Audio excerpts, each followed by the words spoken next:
Juin 1943. Mer des Salomon. 8000 mètres d'altitude. Le soleil se reflète sur la surface du Pacifique comme une mer de feu. À bord de son Mitsubishi A6M0, le lieutenant Hiroshi Nishida ricane dans sa radio. Encore un avion américain ? Lent, massif, une cible de choix. Depuis 2 ans, les pilotes japonais règnent dans le ciel. Zéro, agile et léger, a semé la terreur dans tout le Pacifique. Ses ailes effilées comme des lames, sa manœuvrabilité parfaite, c'est la fierté de la marine impériale. Mais aujourd'hui, quelque chose a changé. Devant eux, un groupe d'avions américains inconnus monte en formation serrée. Leur silhouette trapue et anguleuse détonne. Le F-6F L4, la nouvelle bête sortie des usines de Grumman. Les Japonais rient encore. Ils voient une masse lourde, maladroite, l'exact opposé de la grâce d'un zéro. Ils ne savent pas encore qu'ils viennent de croiser le futur maître du ciel. Bruit des moteurs Pratt & Whitney R2800 rugit, grave et sourd, comme un tonnerre mécanique. Le lieutenant Alex Vratsiou de la VF6 embarqué sur le USS Enterprise resserre sa main sur la manette. Il sent la vibration dans le manche, la puissance contenue du moteur de 2000 chevaux. À travers la verrière, il aperçoit la formation ennemie approcher à 2 heures. Le F-6F n'a rien d'élégant, mais il encaisse tout. Son blindage protège le pilote, ses ailes épaisses supportent des balles que le zéro ne pourrait jamais absorber. Alex sourit. Il sait que le jeu a changé. Il n'a plus besoin de manœuvrer plus vite, juste de frapper plus fort. Les radars du porte-avions transmettent les coordonnées. Les F-6F plongent. Le ciel devient un chaos de traînées blanches, de vrilles et de flammes. Les Japonais tentent d'enrouler les L-cap dans leurs virages serrés, leur vieille tactique favorite. Mais cette fois, les Américains montent en chandelle, exploitant leur puissance brute. En quelques secondes, l'équilibre aérien du Pacifique bascule. Un cri retentit dans le cockpit de Nishida. « Attention, derrière toi !» Trop tard. Un L-TAT fond sur lui. Mitrailleuse Browning crachant 400 balles par minute. Le zéro, frappé de plein fouet, éclate en une gerbe d'étincelles et de fumée. En bas, sur les ponts de porte-avions, les marins américains lèvent les yeux. Les flammes tombent dans la mer comme des météores. Le L-4, méprisé la veille, vient d'écrire sa première victoire éclatante. Dans les semaines qui suivent, les chiffres parlent d'eux-mêmes. En 1943, les L-4 abattent 1300 appareils japonais. En 1944, leur ratio grimpe à 19 victoires pour une perte. Les pilotes japonais, autrefois les chasseurs, deviennent la proie. Et le rire moqueur de Nishida s'est tu depuis longtemps, perdu dans les flots du Pacifique. Sur le pont de l'USS Essex, les mécaniciens travaillent nuit et jour. Les L-4 arrivent par centaines. Chaque avion est assemblé en quelques jours, sorti des chaînes Grumman comme des jouets d'acier. Les ingénieurs américains ont compris la clé. Produire vite, réparer vite, voler longtemps. Là où le Japon peine à remplacer ses pilotes trombés, les États-Unis forment des escadrilles entières, prêtes à bondir sur chaque île, chaque base ennemie. Le L-4 devient plus qu'un avion. C'est une idée, une démonstration de la puissance industrielle américaine. Blindé, rapide, facile à piloter. Les jeunes pilotes qui sortent juste de l'école d'aviation peuvent le maîtriser en quelques heures. Face à lui, le zéro vieillit d'un coup. Ses réservoirs non protégés, sa structure en aluminium fin, tout ce qui faisait sa légèreté devient sa faiblesse. Les Japonais, incapables de moderniser leur appareil à temps, n'ont qu'une option, mourir avec honneur. 1944, mer des Philippines. Le soleil se lève sur la plus grande bataille aéronavale de l'histoire. La bataille de la mer des Philippines, surnommée par les Américains The Great Marianas Turkey Shoot. Ce jour-là, les L-4 abattent plus de 300 avions japonais en une seule journée. Le ciel devient un cimetière d'ailes et de fumée noire. Dans son cockpit, Alex Vratsiou sourit derrière son masque d'oxygène. 6 victoires en quelques minutes. Chaque traînée de feu dans le ciel lui rappelle la promesse du L-4. Protéger, dominer, survivre. À la fin de 1945, les L-4 revendiquent plus de 5000 victoires aériennes, le plus haut score de tout le conflit du Pacifique. Les survivants japonais racontent plus tard leur incompréhension. Nous pensions qu'ils construisaient des tanks volants. C'étaient des prédateurs du ciel. L'arrogance des débuts s'est dissoute dans le bruit des vagues et le crépitement des incendies. L-4 n'était pas seulement un avion. C'était le symbole du basculement. Celui d'une guerre où la technologie, la production et la stratégie ont fini par dominer le courage individuel. Et dans ce ciel du Pacifique, autrefois dominé par les zéros gracieux, un rugissement grave continue d'écho dans la mémoire. Le tonnerre métallique du F-6 L-4, l'avion qu'on avait osé tourner en dérision, jusqu'à ce qu'ils détruisent leurs zéros du ciel. Février 1945, mer des Philippines. Le ciel est gris, zébré de nuages et de fumée noire. En dessous, la flotte américaine se déploie à perte de vue. des dizaines de porte-avions, destroyers et cuirassés. Au-dessus, les L4 patrouillent comme des faucons mécaniques. Le lieutenant Saburo Sakai, l'un des derniers as japonais encore en vol, regarde son tableau de bord. Carburant limité, munitions comptées et un moteur usé jusqu'à la corde. Autour de lui, les jeunes recrues qu'on appelle désormais les Boys of the Emperor n'ont qu'une 50aine d'heures de vol. Certains n'ont jamais vu le feu. Face à eux, les Hellcats arrivent en escadrille impeccablement coordonnée.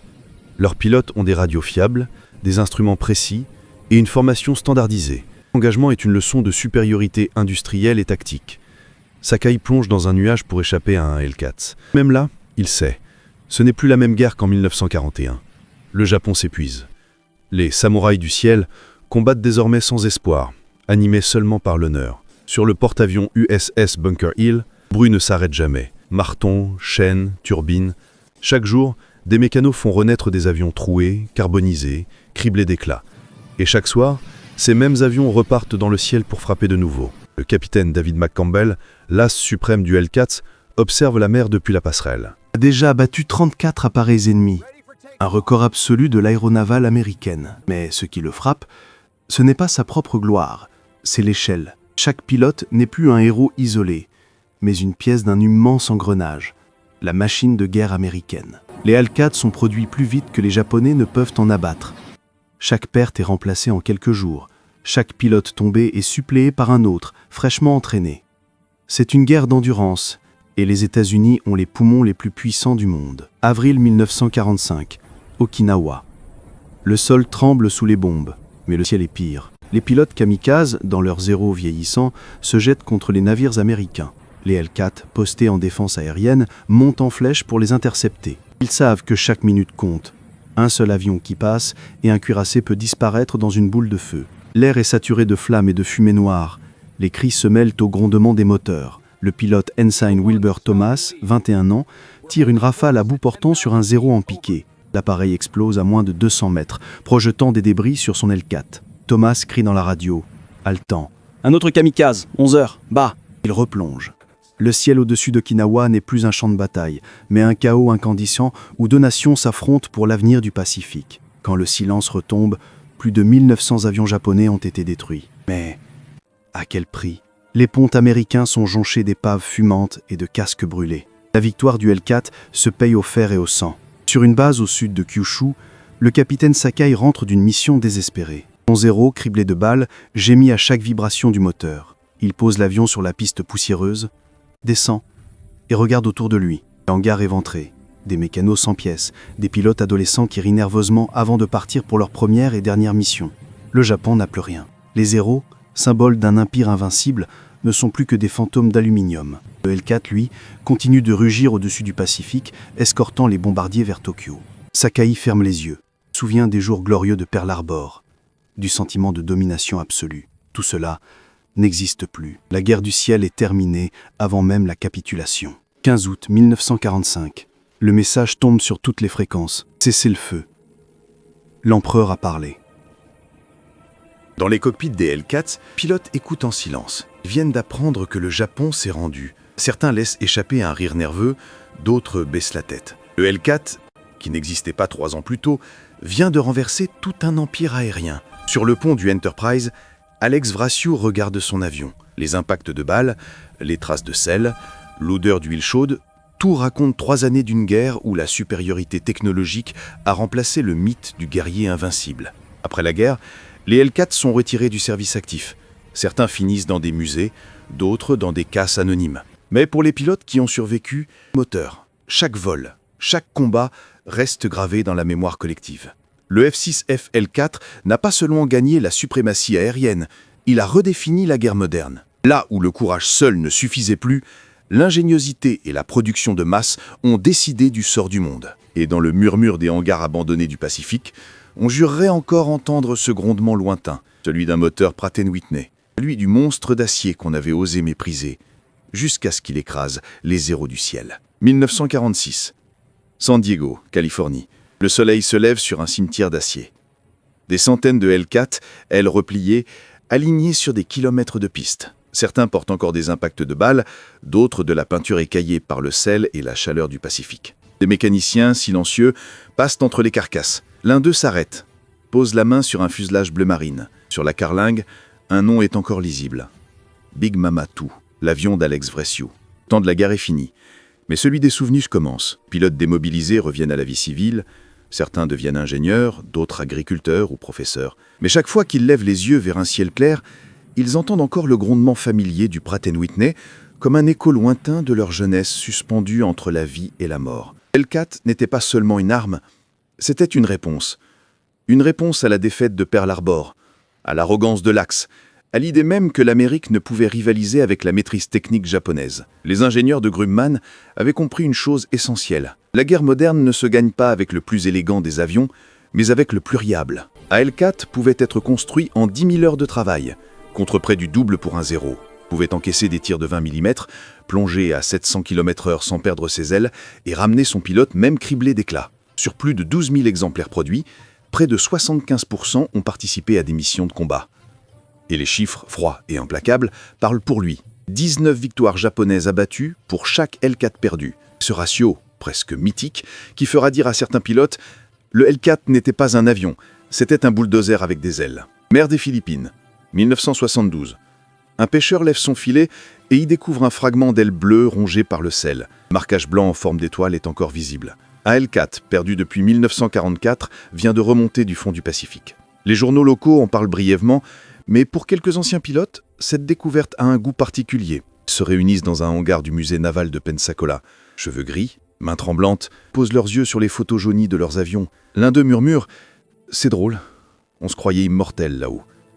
Un autre répond, le regard dans le vide, « Peut-être qu'on l'est d'une certaine manière ». Hellcat n'est plus dans le ciel, mais il continue de voler dans les récits, dans les musées et dans les souvenirs de ceux qui ont vu les Zéros brûler au-dessus du Pacifique. Avec les décennies, le duel entre le Zéro et le Hellcat devient un symbole de contraste historique. L'un, le chef-d'œuvre artisanal d'une époque romantique du combat aérien.